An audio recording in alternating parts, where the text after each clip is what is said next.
Covid positive जो case है, जो मंडी से आया, लेर चौक से जो आया है, उसकी डेथ हो गई है।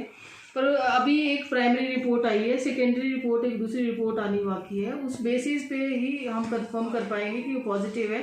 इन द मीन टाइम मुझे ये ज़रूर डायरेक्शन मिली कि आप अरेंजमेंट कर लो कि उसकी क्रीमेशन कहाँ करनी है और इमीडिएटली उसको क्रीमेट करना है अगर वो सेकेंड रिपोर्ट जो है वो पॉजिटिव आती है।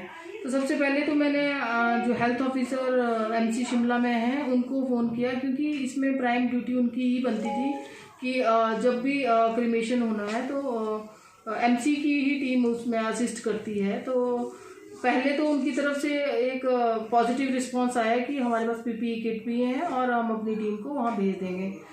तब तक मैंने और वहाँ पे क्रीमेशन ग्राउंड तक भी उनकी जो वहाँ पे लोग हैं उनसे भी कंफर्म करके सारा जो लकड़ियाँ वगैरह जो स्टैक करनी है क्रीमेशन के लिए वो सारा करवा दिया।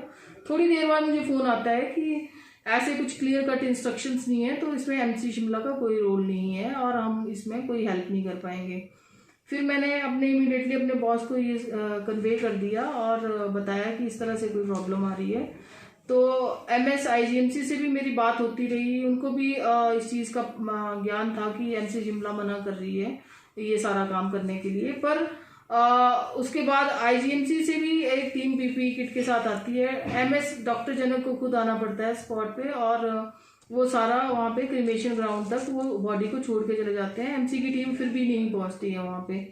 तो जो लाइटिंग वगैरह है चिता की वो सारी हो गई और उसके बाद डॉक्टर्स की टीम भी वहाँ से चली जाती है और मैं और मेरा तहसीलदार हम दोनों ही वहाँ बचते हैं। हमारे 2 ड्राइवर थे। जो वहाँ का स्टाफ था क्रीमेशन ग्राउंड का, वो भी थोड़ा रिलक्टेंट था क्योंकि उनके पास ना पीपीई किट थे, ना मास्क थे, ना ग्लव्स थे।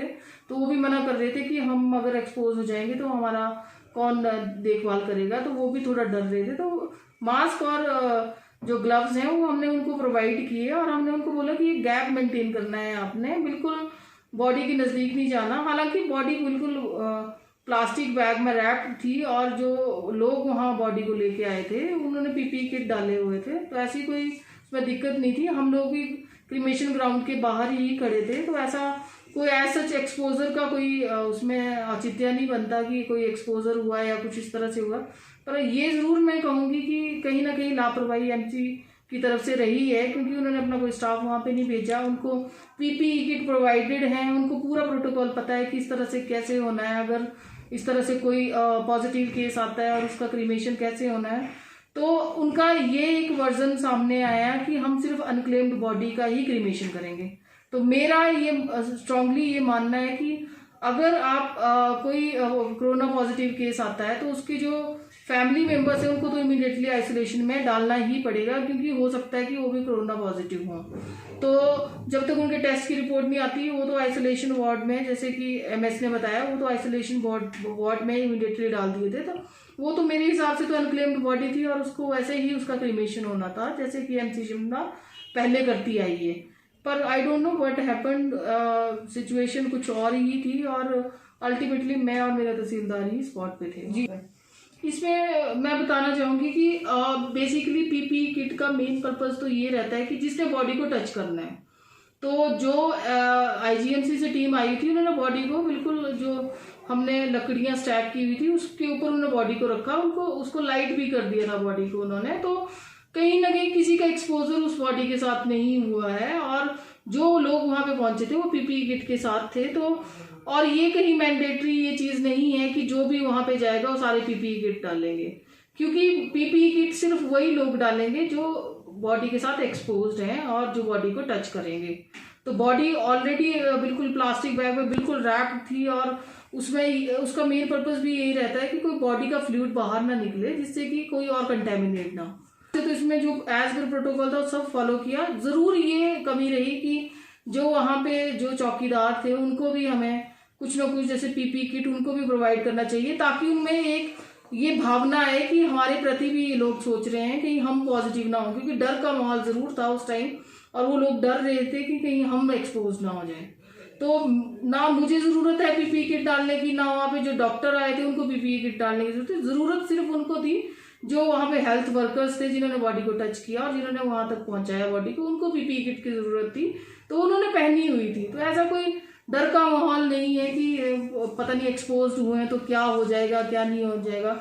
जो चार्ज था वहाँ पे जिसने वो रिचुअल फाइनली किए हैं उसको भी सुबह डराया गया कि आप होम क्वारंटाइन हो जाएंगे। हमें पता है कि हमने उनको क्या क्या प्रिकॉशन लेने के लिए बोला था और कितनी दूरी से उन्होंने वो रिचुअल वो किया है। ना बॉडी का फेस ओपन था, ना कोई बॉडी का पार्ट ओपन था, तो ऐसे कोई घबराने की जरूरत नहीं है। और कहीं ना कहीं मुझे लगता है कि अगर किसी पर्सन की डेथ होती है और उसका लास्ट रिचुअल भी हम इस डर के माहौल में अगर करेंगे तो मुझे लगता है कहीं ना कहीं इंसानियत का भी इससे गला घोटा जाता है। तो ये इंसानियत के तौर पे भी सोचना चाहिए कि इसमें राजनीति ना करके और कुछ अपना वो ना करके सबको मिलजुल के और कोऑर्डिनेशन के साथ काम करना चाहिए। जी मैं क्लियर कट आपको बताऊंगी तो जो प्रोटोकॉल है उसमें ट्रांसपोर्टेशन की जो जिम्मेवारी है वो एमसी एरिया में, अगर एमसी ये बोले कि एमएचए की गाइडलाइन में ये चीज़ क्लियर नहीं है तो मुझे लगता है ये गलत है। एमएचए की गाइडलाइन में ये है कि एडमिनिस्ट्रेशन मिलेगा। तो एडमिनिस्ट्रेशन क्या है? पुलिस एडमिनिस्ट्रेशन है, डिस्ट्रिक्ट एडमिनिस्ट्रेशन है, एमसी एडमिनिस्ट्रेशन है। तो मेरे हिसाब से तीनों का कोऑर्डिनेशन होना बहुत ज़रूरी है। इसमें ये ना कहीं भी क्लियर कट इंस्ट्रक्शन में ये नहीं है कि डिस्ट्रिक्ट एडमिनिस्ट्रेशन या एसडीएम ही इसका सारा कार्य करेगी। तो मेरे हिसाब से तो एक कोऑर्डिनेशन की ज़रूरत है, बाकी और कोई दिक्कत नहीं है। एक कोऑर्डिनेशन का माहौल जिस तरह की मेरी रिपोर्ट जा रही है मुझे लगता है गवर्नमेंट भी इसमें कुछ ना कुछ स्टैंड लेगी और एक टीम ऐसी गठित होगी कि आइंदा के लिए ऐसी कोई ज़रूरत ही ना पड़े कि ऐसा कोई पॉलिटिक्स इस चीज़ के बारे में होगा। बिल्कुल मेरे हिसाब से अभी तो एक ही केस आया था, अगर 3-4 केस ऐसे आए होते तो ज़रूर मुश्किल होती है एक दिन के लिए। पर अगर कोऑर्डिनेशन बिल्डअप हो जाए तो मेरे हिसाब से तो मुझे लगता है कोई भी दिक्कत नहीं आने वाली और लोग सजग हैं, ऐसा नहीं है, फॉलो कर रहे हैं सारी इंस्ट्रक्शंस को। तो मेरे हिसाब से काफ़ी कंट्रोल्ड सिचुएशन है हमारी कि ऐसी कोई दिक्कत नहीं आने वाली। पर मुझे लगता है कि अब ये सारा सॉर्ट आउट होने वाला है क्योंकि कल के एक्सपीरियंस से कुछ लर्निंग तो सबको ही मिली है। इसमें एक्शन मेरा नहीं बनता, मैं तो सिर्फ रिपोर्ट अपनी हायर अथॉरिटीज़ को करूंगी और जो भी आगे इंस्ट्रक्शंस होगी, क्योंकि एक्शन का टाइम नहीं है इसमें। बेसिकली ये है कि कुछ ऐसा एक माहौल क्रिएट हो कि कोई ऐसी दिक्कत कल को ना आए और जो भी हो स्मूथली सारा हो और कोऑर्डिनेशन से एक दूसरे के साथ काम करें। ये मुझे लगता है गवर्नमेंट बहुत सफिशिएंट है ये चीज़ करने के लिए और वो ज़रूर करेंगे, इसके बारे में मुझे पूरी उम्मीद है। जी मेरा तो पर्सनली ये मानना है कि अगर मुझे क्वारंटीन कर देंगे तो फिर यहाँ का एडमिनिस्ट्रेशन कैसे चलेगा। पर फिर भी मैं आपको बताऊं कि जहाँ तक पीपीई किट की बात, मुझे भी काफ़ी कमेंट्स आ रहे थे कि पीपीई किट आपने नहीं डाला तो आप भी एक्सपोज होंगे। ऐसा कुछ नहीं है, हमने जो तय दूरी है वो बना के रखी हुई थी। मैं खुद क्रीमेशन ग्राउंड के अंदर नहीं गई हूँ क्योंकि मैंने पीपीई किट नहीं डाला था, तो वो हमने सारी इंस्ट्रक्शंस फॉलो किए हैं और हम लोग काफ़ी तय दूरी पे ही थे। हमारी प्राइम ड्यूटी ये बनती थी प्रशासन की कि बॉडी को पूरा जला दिया जाए, क्योंकि ऐसा ना हो कि हम लोग वहाँ से चले जाएं और बाद में आधी अधूरी बॉडी जले, तो ज़रूर एक्सपोज हो सकती थी बॉडी और लोगों के साथ। तो हमने वही किया और हम बाहर से ही सारा देख रहे थे। जो पीपीई किट्स के साथ लोग थे वही बॉडी के नज़दीक गए हैं, तो ऐसा कुछ नहीं है कि मुझे होम क्वारंटीन होना पड़ेगा। बाकी जो डॉक्टर सलाह करेंगे उस हिसाब से ही होगा। और मेरा ये पर्सनली मानना है कि कोई भी एडमिनिस्ट्रेशन की तरफ से भी अगर जाएगा तो पीपीई किट को कोई ज़रूरत नहीं है अगर आप उचित दूरी से सारा मॉनिटर कर रहे होंगे तो। बिल्कुल इसमें एमसी की ही ड्यूटी बनती है एशेस को कलेक्ट करने की, और एमएचए की जो गाइडलाइंस है उसमें क्लियर कट है कि the ashes does not pose any risk and can be collected to perform the last rites. तो जो एशेज है उसमें कोई रिस्क नहीं है, अगर कोई कलेक्ट भी करता है ज़रूर इस चीज़ का ध्यान रखा जाए कि मास्क उसने पहना हो और अपने ग्लव्स डालने हो।